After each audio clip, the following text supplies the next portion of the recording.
the people out here who are not just facing weeks but months of terrible.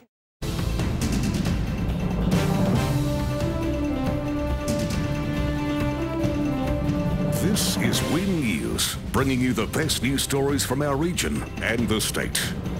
Tonight, Rockhampton's flood crisis worsens as waters rise rapidly. Heartbreak as the huge clean-up begins in Bundaberg. And Tony Abbott offers his solution to the Dalby water crisis. Good evening, I'm Samantha Heathwood. Rockhampton is still preparing for the worst, with the Fitzroy River yet to peak.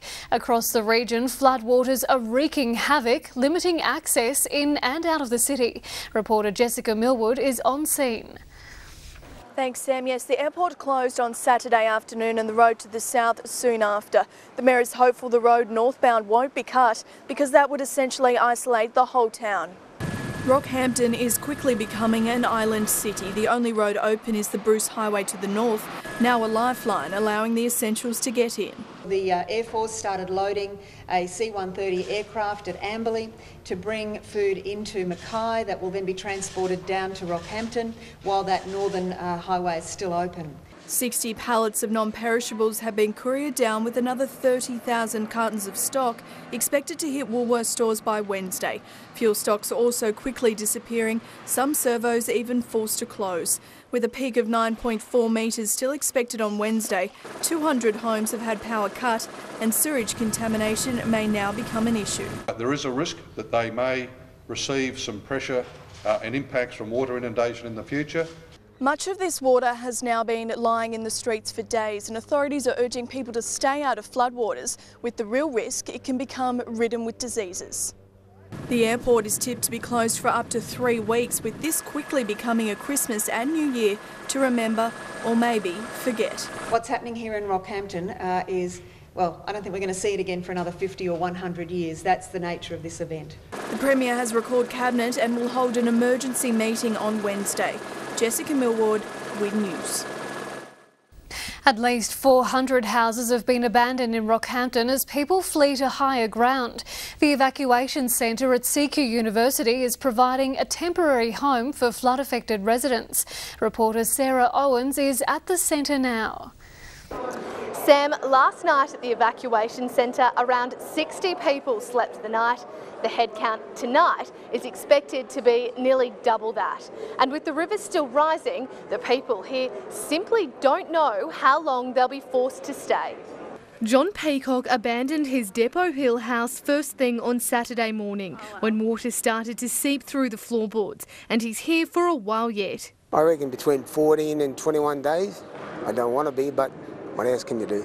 He joins a growing number of people forced to leave their flood-ravaged homes. Now there's concerns looters are on the prowl. As you can appreciate, there's 500 properties are evacuated. I don't have a police officer in each house, but I can guarantee our absolute commitment. SES crews from New South Wales and Victoria have flown in to assist local teams. What we're looking at the moment is up to 400 houses which will probably have water at or above floor level. And that's a significant amount of houses within our particular area. Low-lying suburb Depot Hill has been hardest hit. Boats are now the only mode of transport. In some areas, the water depth is so difficult to judge, letterboxes and street signs are the only indication. At 10:30 this morning, the water at East Street resident Neville Zacharison's house was 6 inches from the floorboards. By this time tomorrow, he expects it to be well inside his house. Carpets, all the flooring will be had it. Probably some damage to some of the walls, but I'd say the whole house will have to be painted inside. He's already salvaged his most valuable possessions. Financial papers, your papers that you sort of can't replace, and some photos of the grandkids and things like that. Like most residents, all Neville can do now is wait and watch. Sarah Owens, WIN News. A massive clean-up is underway in Bundaberg as residents return to their homes. The damage bill is expected to cost tens of millions of dollars, with more than 400 properties damaged by floodwaters. Just 4 days ago, the river at its peak. Today, a stark contrast as the cold, hard reality hits home. So to come in and see that, yeah, we've sort of got to start again, basically, that's pretty hard, pretty heart-wrenching to have to go through that again. For owner Brett, the pain made bearable by the generosity of the community, people off the street willing to lend a hand. It has been, yeah. Like we've had people that we don't even know come in. 9 months of renovations down the drain at the Spinnaker restaurant. They've vowed to be back in business in a fortnight. There were similar scenes of heartache at Bundaberg East. The Grote family says they'll be unable to salvage anything from the mess that was once their home. Yeah, well, I was vomiting yesterday when I first went into the house. I was in there for 4 hours and I come out and I was heaving everywhere. In Bundaberg's north, the Riverview Caravan Park was the worst hit. Homes and lives literally turned upside down. Well, amid the chaos of recent days, there's been destruction everywhere we turn here in Bundaberg, but some positive stories coming out with fellow locals helping their fellow residents. People that just come off the street that just ask for the help, you know, if they can help, it's just amazing. Makes you feel overwhelming, actually. While the water's subsided, a new danger's now lurking. Council's warning of mosquito-borne diseases and contamination.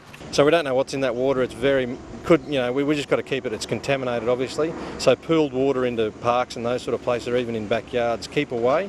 Flood-affected locals are also being warned of scammers promoting shonky maintenance services. Council will hold an information session for affected businesses tomorrow evening from 5 p.m. at the Bundaberg Civic Centre. Josh McLean, WIN News. The long and devastating clean-up has begun in Emerald, with the town now in the recovery process. 1,200 residents have had their homes inundated, but the Nagoa River has now started to drop after reaching its peak of 16 metres last week. It's expected to take months for the town to get back on its feet. The state government has now made Category C assistance available, giving small businesses and rural producers access to $25,000 grants. And the Premier's flood relief appeal has hit $9 million.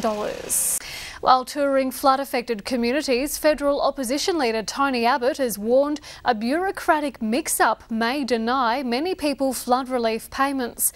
It's another slap in the face for Dalby residents who are bracing for another week of emergency water restrictions. Water restrictions mean it could be another week before residents of the flood-ravaged town of Dalby can start using water in the monumental clean-up effort. Tony Abbott touring the town today to see how he can help with the town's woes.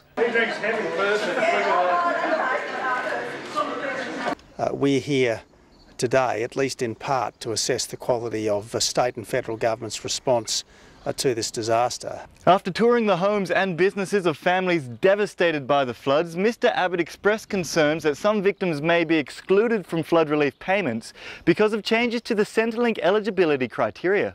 In the last round of flood relief following Cyclone Yalui, anyone isolated from their homes for more than 24 hours was entitled to $1,000.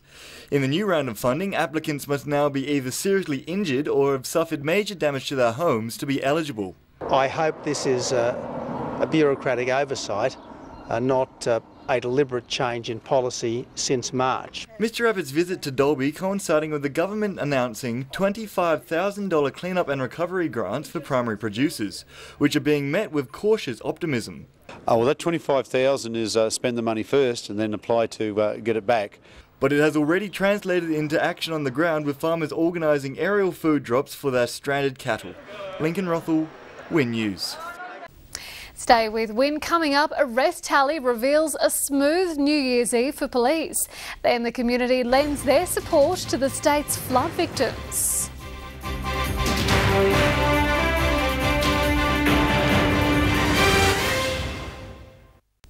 Welcome back. You're watching WIN News. Far North Queenslanders have opened their hearts and their linen cupboards to help the state's flood victims.